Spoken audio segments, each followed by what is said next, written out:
Dear students, welcome to Learning Management System of Superior Group of Colleges.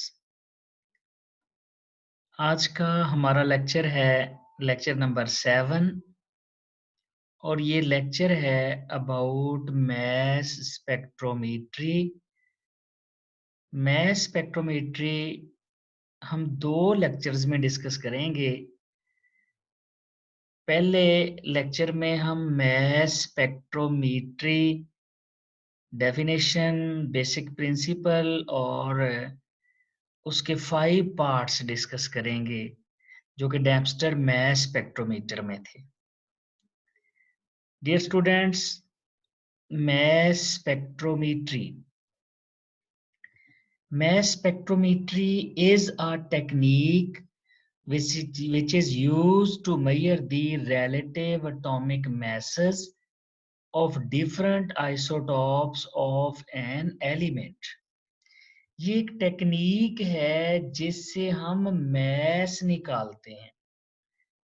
अगर आपको याद हो, मैंने पहले लेक्चर में बताया था कि बर्जीलियस ने भी मैसेस निकाले थे। उसने जो मेथड यूज किया था that was vapour density method. उसने वेपर डेंसिटी मेथड से निकाले थे। ये मॉडर्न टेक्निक है मैस स्पेक्ट्रोमेट्री, जिसमें हम relative atomic masses of different isotopes निकाल लेते हैं। मैस स्पेक्ट्रोमीटर क्या है? ये एक इंस्ट्रूमेंट है। मैस स्पेक्ट्रोमेट्री टेक्निक का नाम है और मैस स्पेक्ट्रोमीटर उस इंस्ट्रूमेंट का नाम है जो रिलेटिव एटॉमिक मैसेस निकालता है, मेजर करके बताता है हमें। Mass spectrometry is a technique, mass spectrometer is an instrument. Dear students, mass spectrometer दो तरह के हैं। एक mass spectrometer है एस्टन्स मैस स्पेक्ट्रोग्राफ। ये एस्टन ने डिजाइन किया था आइसोटॉप्स को आइडेंटिफाई करने के लिए, to identify the isotopes. Dear students, हमने अपने लास्ट लेक्चर में पढ़ा था कि टोटल नेचुरली अकरिंग आइसोटॉप्स 280 हैं। टोटल नेचुरली अकरिंग आइसोटॉप्स 280 हैं। उनमें से 212 आइसोटॉप्स, 212 आइसोटॉप्स एस्टन ने सेपरेट किए थे। 280 में से 212 और नियोन के आइसोटोप सेपरेट करने की वजह से इसको नोबेल प्राइज भी मिला। दूसरा मैस स्पेक्ट्रोमीटर जो कि डेम्पस्टर का है, ये 100 टाइम्स बेटर था एस्टन्स मैस स्पेक्ट्रोग्राफ से, और ये उन सब्सटेंसेस के आइसोटोप भी सेपरेट कर सकता था, आइडेंटिफाई कर सकता था जो सॉलिड स्टेट में थे। याद रखिएगा, आइसोटॉपिक सेपरेशंस के लिए सब्सटेंस का गैसियस स्टेट में चेंज होना जरूरी है। गैसियस स्टेट में चेंज होगा तो सेपरेट होगा। तो अगर कोई स्पेक्ट्रोमीटर सॉलिड के लिए यूज होता है तो इसका मतलब है वो लिक्विड और गैसेस को भी सेपरेट कर सकता है। थोड़ा सा फर्क स्पेक्ट्रोग्राफ और स्पेक्ट्रोमीटर में। डियर स्टूडेंट्स, स्पेक्ट्रोग्राफ में जो आइंस पास होते हैं इलेक्ट्रिक और मैग्नेटिक फील्ड में से, वो फोटोग्राफिक प्लेट से स्ट्राइक करते हैं, जबकि स्पेक्ट्रोमीटर में इलेक्ट्रॉनिकली सिग्नल रीड आउट किए जाते हैं। इसमें सिग्नल इलेक्ट्रॉनिकली रीड आउट होते हैं, दैट इज स्पेक्ट्रोमीटर। स्पेक्ट्रोग्राफ में फोटोग्राफिक प्लेट यूज होती थी, ये ओल्ड मेथड है। बेसिक प्रिंसिपल क्या है, किस बेस पे हम सेपरेट करेंगे? सबसे पहले सैंपल इज वोलेटिलाइज्ड सबसे पहले सैंपल को गैसीय स्टेट में चेंज करेंगे। जब वो गैसीय स्टेट में चेंज हो जाएगा, तो उस पर इलेक्ट्रॉन्स की बीम की बम्बार्डमेंट करेंगे टू प्रोड्यूस पॉजिटिव आयन। अगर आपको याद हो डियर स्टूडेंट्स, हमने मॉलिक्यूलर आयंस में पढ़ा था कि मॉलिक्यूलर आयंस बनते हैं by passing beam of electrons, X rays, alpha particles. तो यहां पर हम यूज करते हैं बीम ऑफ इलेक्ट्रॉन। अगर लाइट यूज करते तो हम उसका नाम रखते स्पेक्ट्रोफोटोमीटर। तो ये स्पेक्ट्रोफोटोमीटर नहीं है, ये स्पेक्ट्रोमीटर है, क्योंकि इसमें लाइट यूज नहीं हो रही बल्कि क्या यूज होती है, बीम ऑफ इलेक्ट्रॉन। तीसरे नंबर पे हम इसको एक्सेलरेट करते हैं इलेक्ट्रिक फील्ड में से। इलेक्ट्रिक फील्ड में पॉजिटिव और नेगेटिव प्लेट्स होती हैं। Due to potential difference ions speed up हो जाते हैं और फिर डिफ्लेक्ट और सेपरेट हो जाते हैं इन मैग्नेटिक फील्ड। और लास्ट में हमारे पास डिटेक्टर है जो इनको डिटेक्ट कर लेता है। ये हमारे पास बेसिक प्रिंसिपल है। अब सबसे पहले सैंपल को वोलाटाइल करना क्यों जरूरी है, सैंपल को गैस में चेंज करना क्यों जरूरी है। सैंपल को गैस में चेंज करना इसलिए जरूरी है ताकि मॉलिक्यूल की आपस की फोर्सेस ऑफ अट्रैक्शन खत्म हो जाएं। अगर फोर्सेस ऑफ अट्रैक्शन खत्म नहीं होंगी तो आप उस सैंपल को आयोनाइज नहीं करवा सकेंगे। आयोनाइज करवाने के लिए फोर्सेस ऑफ अट्रैक्शन का खत्म होना जरूरी है, आपस में उसका गैसीय स्टेट में आना जरूरी है। तो डियर स्टूडेंट्स, ये है बेसिक प्रिंसिपल के मैस स्पेक्ट्रोमीटर में मैस कैसे निकालते हैं। बेसिक प्रिंसिपल के बाद है पार्ट्स ऑफ मैस स्पेक्ट्रोमीटर। ये डियर स्टूडेंट्स मैस स्पेक्ट्रोमीटर है।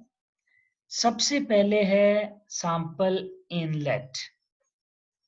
अगर सैंपल सॉलिड या लिक्विड है तो यहां से सैंपल को इन करेंगे और उसके बाद चूंकि सबसे पहला स्टेप है सैंपल को गैस में चेंज करना, तो यहाँ हीटर है, हीट अप करता है, हीट करके सैंपल को गैस में चेंज कर देता है ताकि मॉलिक्यूल दूर दूर चले जाएं और फोर्सेस ऑफ अट्रैक्शन खत्म हो जाएं। फर्दर गैस मॉलिक्यूल को दूर करने के लिए हमारे पास वैक्यूम पंप है। ये प्रेशर को कम करने के लिए यूज करते हैं ताकि मॉलिक्यूल एक दूसरे से दूर दूर चले जाएं। यहाँ पर कुछ अमाउंट निकाल ली जाती है वैक्यूम पंप से और इस पार्ट को हम कहते हैं वेपोराइजेशन चैम्बर। ये पहला हिस्सा है। पहला हिस्सा है कि सैंपल जो है वो गैसीय स्टेट में आना जरूरी है, सैंपल का वोलाटाइल होना जरूरी है। उसको हीटर पड़ा है, हीट करेंगे, सैंपल गैस में चेंज हो जाएगा। फर्दर कंसंट्रेशन कम करने के लिए हमारे पास वैक्यूम पंप है। जब सैंपल गैसीय स्टेट में चेंज हो गया, वोलाटिलाइज्ड हो गया, उसके बाद इस पर इलेक्ट्रॉन बीम की बम्बार्डमेंट करते हैं। ये आयोनाइजेशन चैम्बर है। ये हमारे पास हीटेड टंगस्टन फिलामेंट है, ये वाला हीटेड टंगस्टन फिलामेंट से high energy beam of electron आती है। ये बीम ऑफ इलेक्ट्रॉन है हाई एनर्जी, और ये स्ट्राइक करती है गैसियस आयन के साथ और उनके बन जाते हैं पॉजिटिव आयंस। ये जो पॉजिटिव आयंस हैं ये स्लिट में से पास हो जाते हैं, लेकिन इससे पहले इनको एक्सेलरेट किया जाता है इलेक्ट्रिक फील्ड में। ये इलेक्ट्रिक फील्ड की प्लेट्स हैं जो उसको एक्सेलरेट करती हैं पोटेंशियल डिफरेंस की वजह से। उसके बाद ये मैग्नेटिक फील्ड में जाके डिफ्लेक्ट होते हैं। ये देखें, ये तीन आइसोटोप हैं, ये तीनों डिफ्लेक्ट हो रहे हैं और डिफ्लेक्टेड आइंस, ये जो आइंस जा रहे हैं ये जाकर फॉल कर जाते हैं डिटेक्टर पर। डिटेक्टर्स में जो वीक सिग्नल होते हैं, जैसे हाइड्रोजन के तीन आइसोटोप हैं, एक की परसेंटेज बहुत ज्यादा है, दूसरों की परसेंटेज कम है, इसका मतलब है उनका तो सिग्नल ही बहुत वीक आएगा। तो उस सिग्नल की इंटेंसिटी को इम्प्रूव करने के लिए हम एम्पलीफायर यूज करते हैं। एम्पलीफायर क्या करता है? It increases the intensity of all samples in the same amount, equally उसको इंक्रीज कर देता है। और लास्ट में हमारे पास रिकॉर्डर है जो उसको रीड आउट करके हमें मैस स्पेक्ट्रम दे देता है। डियर स्टूडेंट्स, पार्ट्स की डिटेल देखते हैं। ये जो ऊपर हमने मैस स्पेक्ट्रोमीटर के पार्ट्स देखे हैं उनकी डिटेल। सबसे पहला है वेपोराइजेशन चैम्बर। सैंपल को वेपोराइजेशन चैम्बर में वेपर में चेंज करते हैं। कैसे? बाय यूजिंग हीटर, और साथ ही वैक्यूम पंप से उसका प्रेशर भी कम करते हैं। कितना प्रेशर रखते हैं? 10⁻⁻6 to 10⁻⁻7 टॉर। ये पास पेपर में एमसीक्यू भी आया हुआ है, ये प्रेशर की वैल्यू पूछी हुई थी। इसी तरह नंबर 2 पे हमारे पास आयोनाइजेशन चैम्बर है, दूसरा चैम्बर। इसमें हम बीम ऑफ इलेक्ट्रॉन की बम्बार्डमेंट करते हैं, high energy beam of electron की बम्बार्डमेंट करते हैं। रिजल्ट क्या निकलता है? यूनी पॉजिटिव आइंस बन जाते हैं। चूंकि हमारा मकसद सिर्फ आइसोटोपिक सेपरेशन करनी है, तो आइसोटोपिक सेपरेशन के लिए हम एनर्जी इतनी देते हैं कि सिर्फ यूनी पॉजिटिव आइन बने, मॉलिक्यूल के फ्रेगमेंट ना बने, वो टूटे ना। फ्रेगमेंट बनाने तब जरूरी होते हैं जब स्ट्रक्चर डिटरमिन करनी होती है। स्ट्रक्चर तो हमने डिटरमिन करनी ही नहीं, हमारा काम तो सिर्फ मॉलिक्यूलर मैस निकालना है। मॉलिक्यूलर मैस निकालने के लिए हम उसका एक इलेक्ट्रॉन निकाल देते हैं। एक इलेक्ट्रॉन निकलेगा, इलेक्ट्रॉन से मैस पे तो फर्क पड़ता नहीं। हमने अपने आइसोटोप वाले लेक्चर में देखा कि एटॉमिक मास क्या है? Number of proton plus neutron. तो इलेक्ट्रॉन के निकलने से मास तो चेंज होगा नहीं। फिर ये तीसरे चैम्बर में चले जाते हैं जो कि इलेक्ट्रिक फील्ड है। यहाँ हम पोटेंशियल डिफरेंस देते हैं 500 टू 2000 वोल्ट, और ये पोटेंशियल डिफरेंस की वजह से आयंस स्पीड अप हो जाते हैं, एक्सेलरेट हो जाते हैं। नेक्स्ट चौथा पार्ट है जो कि मैग्नेटिक फील्ड है। ये आइंस को सर्कुलर पाथ में अपनी मैग्नेटिक लाइंस में मूव करवाता है और फिर उनको सेपरेट करता है on the basis of mass to charge value. ये मास टू चार्ज वैल्यू क्या है? डियर स्टूडेंट्स, हमारे पास जो आइंस बनेंगे उन पर चार्ज कितना है? +1, क्योंकि यूनी पॉजिटिव बनाने हैं। तो अगर हम हमारे पास नियोन है, 3 आइसोटोप है।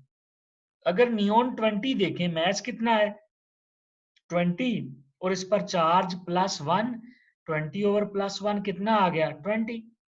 इसका मतलब है जो मास टू चार्ज वैल्यू है ये एक्चुअली मास ही होता है, लेकिन कब? जब आइंस यूनी पॉजिटिव होंगे।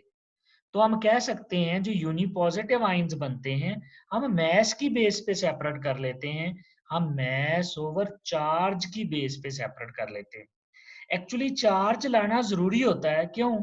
ताकि एक्सेलरेशन हो सके, वरना तो वो इलेक्ट्रिक और मैग्नेटिक फील्ड में एक्सेलरेट ही नहीं होंगे, सेपरेट ही नहीं होंगे। इसलिए चार्ज लाना जरूरी है, और चार्ज हम उतना ही लेके आते हैं कि उनका जो मास टू चार्ज वैल्यू है वो मास के बराबर ही आए। पांचवा पार्ट है हमारे पास आइन कलेक्टर या इलेक्ट्रोमीटर। डियर स्टूडेंट्स, सारे आइंस जितने भी हैं वो इलेक्ट्रिक और मैग्नेटिक फील्ड में से पास होके आइन कलेक्टर पर गिर जाते हैं। आइन कलेक्टर इलेक्ट्रोमीटर भी कहलाता है। इलेक्ट्रोमीटर जो इलेक्ट्रिक करंट को मेजर करता है। एक्चुअली डियर स्टूडेंट्स, जब भी चार्ज्ड पार्टिकल मूव करते हैं तो करंट प्रोड्यूस होता है। अब जितने ज्यादा आइंस होंगे उतना ही ज्यादा करंट प्रोड्यूस होगा। यानी current strength is directly related with relative abundance. जिस आइसोटोप की जितनी ज्यादा परसेंटेज होगी उसके उतने ही ज्यादा आइंस होंगे, और जितने ज्यादा आइंस होंगे उतना ही ज्यादा करंट प्रोड्यूस होगा, और जितना ज्यादा करंट प्रोड्यूस होगा उससे हम उसकी रिलेटिव अबंडेंस निकाल लेंगे। जितना ज्यादा रीड आउट आएगा, इलेक्ट्रॉनिक रीड आउट आ जाएगा उसका। डियर स्टूडेंट्स, ये 5 पार्ट्स हमने देखे डेम्पस्टर के मास स्पेक्ट्रोमीटर। इसका नेक्स्ट पार्ट हम देखेंगे नेक्स्ट लेक्चर में। अभी देख लेते हैं कि जो हमने मास स्पेक्ट्रोमीटर पढ़ा है 5 पार्ट्स, उसमें से एमसीक्यूज और शॉर्ट क्वेश्चन कौन से आए हुए हैं। नंबर 1 एमसीक्यू है, इलेक्ट्रोमीटर इज आल्सो कॉल्ड, हमने अभी देखा लेक्चर में। थोड़ा सा रिकॉल करें, रिफ्रेश करें अपने आप को, वीडियो को पॉज करें और देखें कि इलेक्ट्रोमीटर का क्या नाम था। तो बिल्कुल अ, अभी हमने देखा इलेक्ट्रोमीटर इज आल्सो कॉल्ड आइन कलेक्टर, तो इसका आंसर बन जाएगा बी। इसी तरह दूसरा एमसीक्यू है कि pressure of vaporisation chamber Sargodha में 2010 में आया कि प्रेशर कितना रखेंगे। अभी मैंने लेक्चर के दौरान भी बताया था कि ये वैल्यू इंपॉर्टेंट है, पास्ट पेपर में आई हुई है। तो कितना प्रेशर रखते हैं, सोचें। यहाँ पर वीडियो को रोक दें, वीडियो को 2-3 सेकंड रोकने के बाद सोच के आंसर करें। तो इसका आंसर बन जाएगा dear student C, around 10⁻⁻7 torr. हमने पढ़ा था 10⁻⁻6 10⁻⁻7 टॉर होती है। नेक्स्ट है शॉर्ट क्वेश्चन कौन से आए हैं। पहला, what is the function of electrometer, ये आइन कलेक्ट करता है, आइन कलेक्ट करके करंट जनरेट करता है और करंट की स्ट्रेंथ से हमें पता चल जाता है कि उसकी परसेंटेज कितनी है, क्योंकि जितना ज्यादा करंट जनरेट होगा उतनी ज्यादा परसेंटेज होगी। इसी तरह what is the function of electric field in mass spectrometer, ये लाहौर में 2017 में आया है। ये आइंस को एक्सेलरेट करता है, किस बेस पे, on the basis of potential difference. Number 3, what is the function of magnetic field, ये आइंस को सर्कुलर पाथ में रिवॉल्व करा के सेपरेट कर देता है on the basis of their mass to charge value. Rawalpindi में भी आया हुआ है 2017 में और साहिवाल में भी आया हुआ है। नेक्स्ट है what is the function of ionization chamber, ये आइंस बनाता है, क्योंकि आइंस नहीं बनेंगे तो सेपरेशन नहीं होगी, चार्जड पार्टिकल एक्सेलरेट ही नहीं होंगे, सेपरेट ही नहीं होंगे। अगर आइन नहीं आएंगे, आइन नहीं बनेंगे, तो हम बीम ऑफ इलेक्ट्रॉन यूज करके पॉजिटिव आइन बना लेते हैं। ये मुल्तान में 2015, सरगोदा 2018 में आया हुआ है। ये था डियर स्टूडेंट आज का लेक्चर। इंशाल्लाह नेक्स्ट लेक्चर में हम देखेंगे मॉडर्न मैथ स्पेक्ट्रोमीटर के पार्ट्स और कुछ बाकी चीजें।